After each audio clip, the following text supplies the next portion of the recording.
Bonjour à toutes et à tous. L'actualité passée en revue aujourd'hui par Hélène Pilichowski, éditorialiste. Vous avez longtemps été grand reporter au Dauphiné Libéré. Serge Raffi, rédacteur en chef au Nouvel Observateur. Vous êtes très en forme, Serge, aujourd'hui, avec le Nouvel Observateur qui a fait sa une sur François Hollande. Alors non, on n'a pas vu le Nouvel Observateur. Voilà, le Nouvel Observateur Hollande, le conquérant.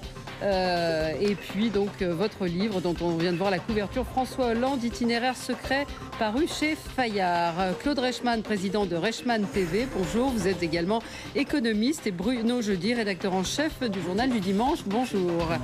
Alors, à la une de l'actualité, beaucoup de choses assez diverses et variées. On bavarde pas pendant que la maîtresse parle. Beaucoup de choses diverses et variées, beaucoup évidemment.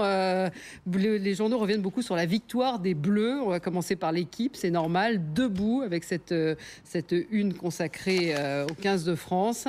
France Soir, les Bleus au cœur, un match héroïque perdu d'extrême justesse face aux All Blacks. Je pense que vous avez tous regardé. TF1 a fait hier 84% de part de marché. Ça veut dire qu'il y avait du monde devant la télévision, 15 millions de personnes devant la télévision hier matin. Le Parisien, crise financière, l'addition va être encore plus lourde, avec évidemment les discussions économiques, le sauvetage financier de la Grèce, la perspective d'un taux de croissance d'à peine 1% et l'ombre de la décotation du fameux triple A laisse penser que les lendemains ne seront pas très, très faciles. Et puis la tête haute, toujours référence à cette défaite de justesse du 15 de France. La tribune, Merkel impose l'Europe allemande. C'est un titre assez choc. On va évidemment revenir sur cette information. Et crise de l'euro, les banques doivent trouver 100 milliards. C'est à la une des Échos. Libération, crise de l'euro, Sarko perd son crédit avec un sondage exclusif. Selon donc ce sondage, 2 tiers des Français ne font plus confiance au président pour sortir du marasme. Et il ferait même plutôt confiance à François Hollande. Voilà, un mot quand même sur les Bleus, enfin sur le 15 de France. Vous avez tous regardé, j'imagine, 15 millions de personnes. Les perdants magnifiques. Les beaux perdants. Les perdants magnifiques, oui. C'est vrai que cette équipe, finalement, qui a été très critiquée pendant toute la Coupe du Monde, finit sur peut-être la meilleure des notes. La victoire est manquée d'1 point, mais bon, ils resteront dans la légende comme peut-être les plus beaux finalistes français. C'est la troisième fois que la France perd cette Coupe du Monde. Il y a une certaine malédiction.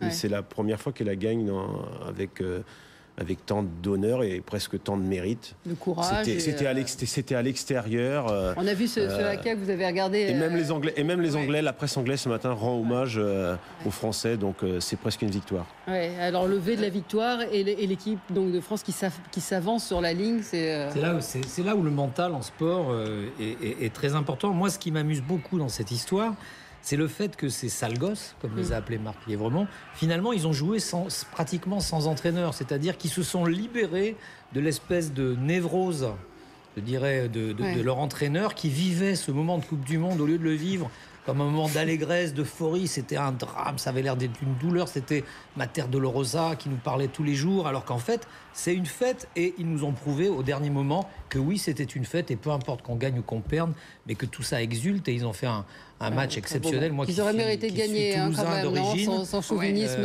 aucun. Ils auraient mérité de gagner. Ils auraient mérité, mais ça n'a pas d'importance. Oui, mais sur l'ensemble de la Coupe du Monde, les Néo-Zélandais méritent aussi. Au contraire, je trouve que ça donne encore plus de lustre. Le fait qu'ils aient juste perdu à 1 point, je trouve ça assez, je sais pas, rafraîchissant, etc. En plus, ils sont bons perdants, ils ont été bons, etc. Il y a une petite injustice quelque part. Je trouve que c'est formidable pour eux, c'est tout. Ils ont tout juste, là. Ils ont été un peu comme Martine Aubry, des bons perdants. Voilà. Et oui, mais ça a du panache. Claude ? Oui, j'ai vu effectivement le match. Je crois que ça s'est joué au moment où ils sont avancés en V de la victoire. Ils avaient gagné mentalement à ce moment-là. Qu'ils aient perdu d'1 point, ça n'est pas grave. Je suis d'accord avec ce qu'a dit Serge Raffi. Je pense que ce sont de beaux perdants. Et le plus important, effectivement, c'est qu'ils se sont décoachisés, si j'ose ce néologisme. Bon, ils ont été eux-mêmes, c'est une très bonne chose. Et d'ailleurs, il faut reconnaître que c'est une leçon qui nous est donnée à tous. Car si nous étions enfin nous-mêmes et débarrassés d'un certain nombre de coachs, vous voyez ce que je veux dire, je pense qu'on se comporterait mieux. Serge Lièvremont, Domenech, même combat, vous aviez fait dans la tête de Raymond. Oui, est-ce que vous avez vu des parallèles écrit, il y a un an, un article où je conseillais à Marc Lièvremont de partir tout de suite, de ne pas attendre que ça dégénère. Heureusement qu'il ne nous a pas écoutés. On sentait que le virus, cette espèce de psychose, était là. Et c'est vrai qu'il s'est doménéquisé tout doucement et ça a provoqué... Mais finalement, au fond, peut-être que c'est plus pervers qu'on ne le croit et qu'il a super bien joué en restant comme ça, en ce jeu-là. Ce qui est intéressant, c'est que longtemps, on a dit que le métier le plus difficile de ce pays, c'était celui de Premier ministre. Je pense qu'aujourd'hui, le métier le plus difficile, c'est coach des équipes de France, que ce soit le football, le rugby, parce que ce sont les boucs émissaires. Ils deviennent pendant un mois ou 2 mois de compétition les boucs émissaires d'une société. C'était terrible, parce qu'avec la presse quand même très versatile, avec une presse qui les a quand même, qui les a pas épargnés, qui ce matin est derrière. Mais ils sont devenus malgré eux les boucs émissaires d'une société, parce qu'à un moment, tout le monde, il y a autant de supporters que de coachs. Il y a une exception, c'est Claude Onesta. Voilà, pour le handball. Coach exceptionnel, en même temps, les handballeurs, qui est un manager, un manager hors norme, qui est utilisé d'ailleurs comme consultant par les patrons du CAC 40 aujourd'hui. C'est quand même, ça prouve qu'il y a quand même aussi des coachs qui sont positifs. Et c'était très beau, c'est l'hymne, quand ils chantent l'hymne français, je trouve que par rapport au foot, le CAC 40 a besoin du handball. Non, ils ont besoin. Ils utilisent comme consultant. Vous vous rendez compte, ce que vous dites est vrai. Vous avez assisté à ça souvent, de voir des réunions d'état-major de grands groupes, où il y a des gourous, il y a des. C'est très inquiétant d'ailleurs ces réunions-là. Psychologiques. Très inquiétant. Ce qu'il faut dire, Valérie, c'est par rapport à ce que vous disiez sur les hymnes, c'est que le rugby c'est un sport de combat et que le moment de l'hymne, c'est le moment justement où les joueurs se galvanisent pour entrer dans le combat. Ça pourrait être la même chose au foot, non ? C'est très très difficile. Le foot, c'est pas un sport de combat. Le foot. Donc il y a une différence de. C'est un sport aussi individualiste quelque part aussi, le football. Il y a des solistes qui font leur numéro. On a connu ça à une époque avec notamment Zidane, l'époque de Zidane. Alors transition, je vous propose un extrait de la revue de presse de l'éditorial de Patrice Carmouze dans l'Éclair des Pyrénées. Ne pensait-il vraiment qu'au rugby, Nicolas Sarkozy, lorsqu'il a rendu hommage au courage de cette équipe de France qu'on avait tant critiquée, ne se disait-il pas dans le même temps que d'autres, dans d'autres domaines, auront été critiqués tout au long de leur parcours, mais finiront peut-être par relever la tête et vendre très cher leur peau s'il faut la vendre. Voilà. Donc c'est référence peut-être au sondage de Libération aujourd'hui qui dit que les Français ne lui font plus confiance pour résoudre la crise. Non, ils ne font plus confiance et ils ont raison parce qu'en réalité, toutes ces réunions européennes... Vous avez voté François Hollande ? Pardon ? Vous allez voter François Hollande ? Bon, certainement pas, parce qu'il n'a pas indiqué les moyens substantiels de vaincre la crise, pas plus d'ailleurs que Nicolas Sarkozy jusqu'à présent. Mais ce qui est frappant dans ces réunions européennes, c'est qu'au fond, on y discute de 2 choses très simples. Les Français et un certain nombre, les États du Sud, veulent continuer à dépenser sans compter pour préserver leur système.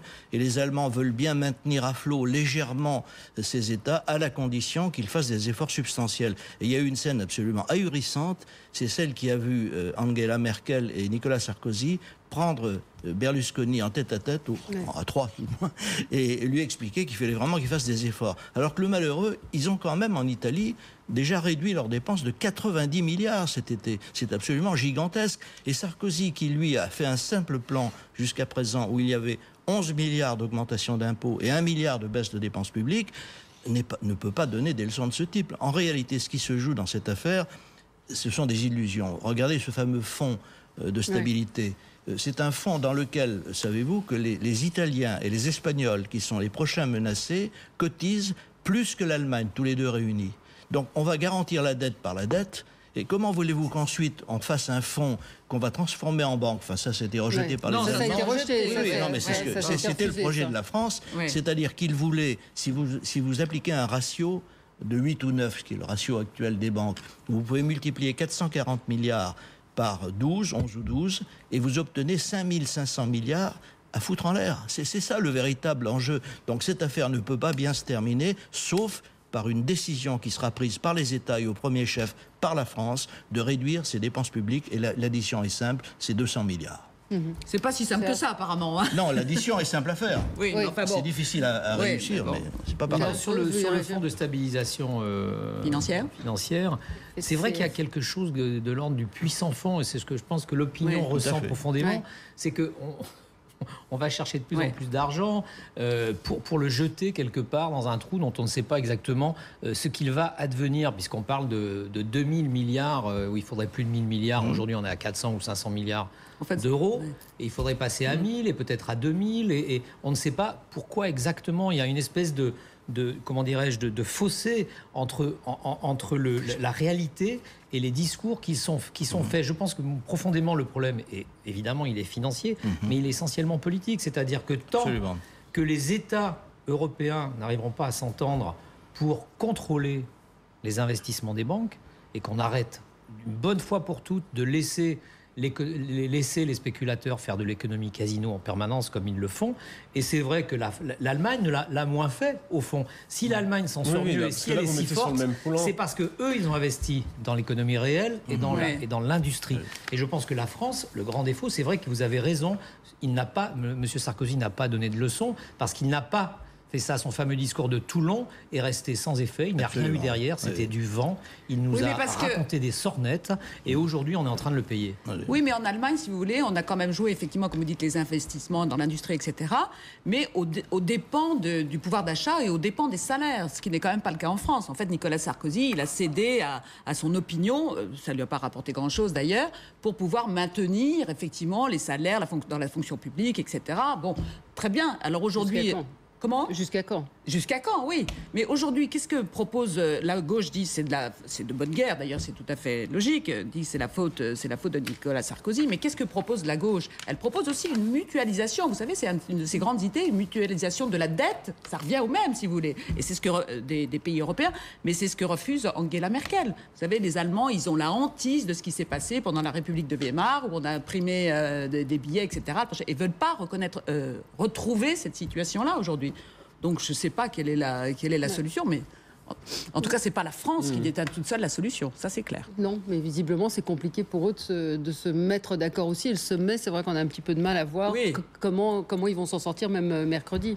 Mais d'abord, ce qu'il faut voir, c'est que c'est déjà, on est à la mi-temps là, de ce sommet qui initialement devait être une durée sur une seule journée, qui dure 2 jours. C'est Angela Merkel qui, pour l'instant, impose son tempo, impose son calendrier et impose ses décisions. Il faut le dire, Nicolas Sarkozy avait mis la barre très très haut. Pour l'instant, il n'a pas obtenu ce qu'il souhaitait.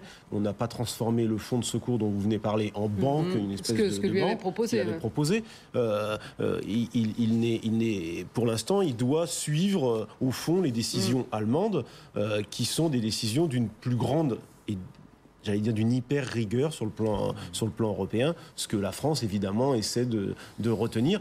Serge Raffi a raison sur un point, c'est que les banques françaises effectivement ont beaucoup plus joué sur le marché financier. C'est simple, en gros, on est de l'ordre du 215 milliards pour les 3 banques françaises toujours incriminées, alors que les banques allemandes, c'est 3 fois moins sur le marché financier et beaucoup plus vers le crédit, vers les prêts pour les PME et pour l'emploi, plutôt que les banques françaises sont les investissements de casinotiers. Par les dettes d'État. Les banques françaises ont 419 milliards d'euros d'investissement dans les pays du Sud.